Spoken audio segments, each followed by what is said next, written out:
Every time I go to Walmart, I buy every single bag that they have in this size because they have been out of stock repetitively because I always buy everything on the shelf. All right, sugar. Something that to the general public is so simple, but to us beekeepers can be so complicated. So I figured I'd put together a video talking about all the different kinds of sugars, specifically for the new beekeepers when they're trying to sort out and answer all the questions they have on what kind of sugar should I use, how should I feed my bees in the winter, should I use brown sugar, can I use powdered sugar, what are the different ways I can feed my bees, or what if I throw in honey and do it this way. And so this video is going to hopefully make things a lot more simple for you in this path to trying to figure out what is the best way for you. So the very first type of sugar that we will talk about is brown sugar. I've had a lot of people ask about that, and it is one of these sugars that is very, very toxic to bees because brown sugar still has molasses in it. That is why it's brown. And the reason that molasses is bad, you would think that it'd be good because you're like, oh, hey, the sugar is less processed, so maybe the bees need things that are less processed. But actually the molasses is very, very hard on their gut and they actually cannot digest it. So if you were to feed them brown sugar, they would end up getting sick and a lot of them would most likely die because of it. Their gut is very fragile with a lot of things. And so we always are talking about the our bees' guts and how to keep them healthy and digesting things well, especially in the winter time. More on that in a second. And then the second sugar is powdered sugars. So generally we do not like to use this to make like sugar bricks or sugar water or anything like that because it does have cornstarch in it. That is something that the bees can digest if they have to, but they don't like to because it is also very hard in their gut. So when we're talking about feeding your bees in the winter time, you want something that they're going to be able to digest very well, because if they can't digest it, then they're going to have to go to the bathroom. And in order to do that, they have to be able to leave the hive. But if they can't leave the hive because it's so cold, now they're having to go inside the hive because maybe they can't hold it. Yes, bees do actually hold it. And that will create a lot of dysentery in your hive. And once that starts happening, your colony is gonna start going not the best. I've had some hives collapse just because of that. You'll usually see it as like a bunch of like brown and like yellow specks all over the hive. It just looks gross and you can tell that they were just going to the bathroom in the hive. So now I was making some queen candy this year for shipping queens, and every single recipe that I found included powdered sugar for the queen candy. So apparently you can use it, but you want to keep it to an absolute minimum. Definitely don't make their primary feed as that. I think the reason they use that for queen candy is just because it helps the sugar from melting, because that's the biggest problem with shipping queens, is that they have problems with the sugar melting if it gets way too hot, because in the summertime it gets really hot in those trucks where those queens are. So that's the main reason why I did it. There's also, you could use marshmallows, but those also have like cornstarch and stuff like that in them. So they can if they have to, but it's not something they want to have to do. Now the next sugar that I want to talk about, let's just go ahead and talk about granulated white sugar. Now this is the primary sugar that you want your bees to have. It comes in the form of sucrose, and it is the most easily digested, and it's not going to cause the bees to have any sort of like gut health problems, so it's not going to make them have dysentery in their hive in the winter time, which is why it's nice. Now the only drawback about it that I've been reading is that, so nectar is primarily made up of fructose and glucose, and also sucrose, yes, but primarily fructose and glucose. So table sugar, white table sugar, is just plain sucrose. So a lot of people will invert their sugar syrup. So what this is they will then heat up the sugar syrup for quite a bit of time, and I believe a lot of people boil it as well, so that it then converts those sugars into the glucose and fructose. But the only problem that I've seen with that, and why I am just so wary on doing it, is that when you start boiling sugar, there's a lot of factors that can possibly make that sugar then toxic. First one being, when you're converting it into fructose, a lot of people, when they invert sugar, they also add acids, so like ascorbic acid, which is like vitamin C, or they'll add cream of tartar actually, or other things like that, just to help it invert, because it needs the acid to do that. But the only other thing that I've been reading about is that when you do that and fructose becomes heated at a high temperature for a long duration of time, plus the acid, you could possibly create something called HMF.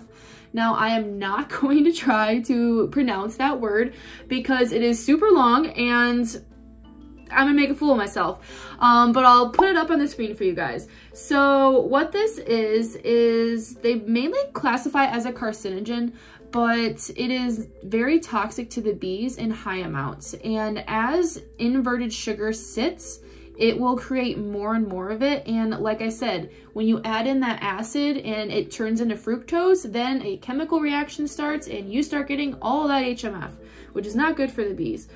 Now, doing that is the only way to be able to make fondant patties, which a lot of people like. I've used them before and I don't have a problem with them. So I guess you just have to be careful with how you're doing it. I'm somebody who always likes to do it the most simple and easiest way. And the way that I like to do it is, so I'll just take a mixing bowl and I'll put some sugar in it, and then I'll put a little bit of water in it and mix it up until it looks like wet sand.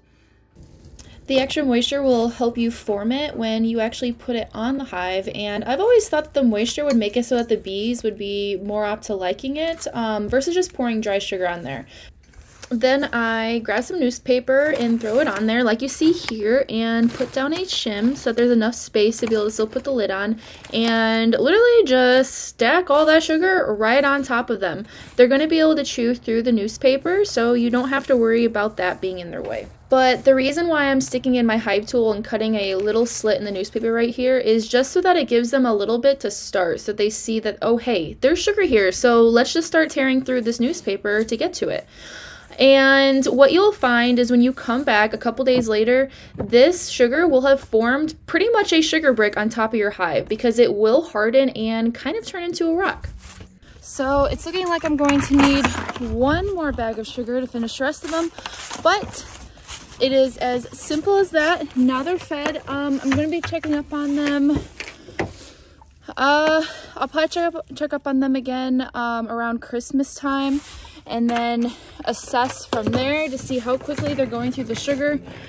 And they'll tell me how often I need to be adding it.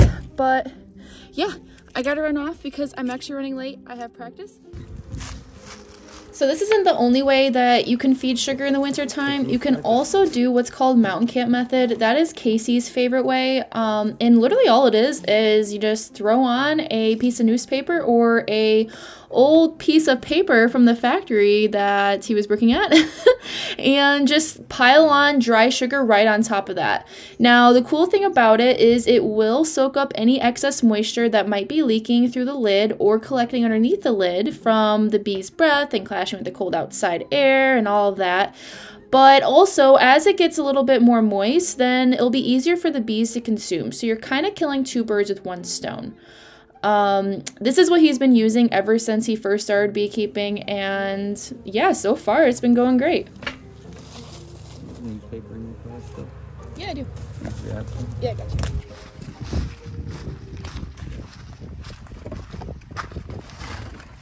I might use the bigger ones for the big hives. No, though, you're gonna need more. Oh wait, and these are the Hive Alive ones. So we made these with Hive Alive. Yeah. With I put some mixture in with it. So this year I decided to experiment with sugar bricks. I have never made them before, but I figured they'd be way easier so that I wouldn't have to keep the hive open for as long as I do when I do the other methods when adding the sugar, because I can just crack the lid open and just slide it in there, close it, and be done with that. So it was super easy for me to make. I did the exact same thing I showed you guys with the sugar in the mixing bowl and a little bit of water until it looks like wet sand. The only difference is I then put it on a baking sheet and then I threw it in the oven at, I think it was like 200 degrees. And then left it in there for just hours, just completely forgot about it until I was like, hey, they're probably done.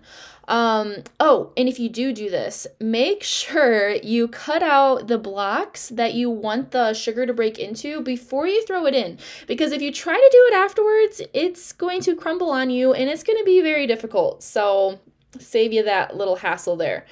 But so far, I do like how easy it is to just throw these sugar bricks on. But in some of our hives, in all honesty, we need to rebuild some of the lids because there is some moisture leaking into the colonies. So previously we had the sugar to be able to absorb any of that moisture, but since we're just throwing a brick in there right on top of the cluster, there's not really anything to help absorb that moisture. So if you have any leakage, I would definitely do it the other methods I was showing you, but if you have everything all sealed up all perfectly and nice and pretty, then go with the sugar bricks. They're way easier. Now, another method you could go with, I don't really have a whole lot of videos using them because I've only used them a couple times, but using fondant patties. So I have these fondant patties from Hive Alive that you can just throw right on the colonies, and it's supposed to be a little bit softer than, like it's a soft form of sugar, and I believe they invert the sugar as well when they put it on. So it's supposed to be easier for the bees to digest and whatnot. But I will say, if you guys do end up getting the Hive Alive fondant patties, don't make the mistake I did. Read the directions, because I guess you're supposed to just like cut a little slit into the plastic and then just let the bees like eat into it. Versus putting the whole entire fondant patty on top of your hive, it will definitely melt, and it melted on 2 of the clusters and killed them. So don't do that.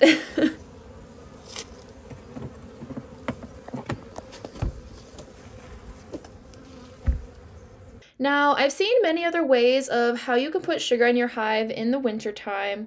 I've seen some people just adding like honey into their mixture, and personally I always thought that adding honey in, it's kind of pointless. You took all that time to take it from them and extract it out, and the bees will still eat the sugar the same way they'll eat honey.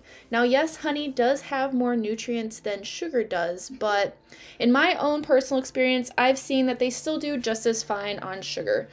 But this is what makes beekeeping so fun. We all have our own ways that we found has worked best for us, so I hope this video was helpful in helping you kind of understand all the different ways of feeding sugar to bees in the wintertime, and I hope you have a successful winter this year because of it.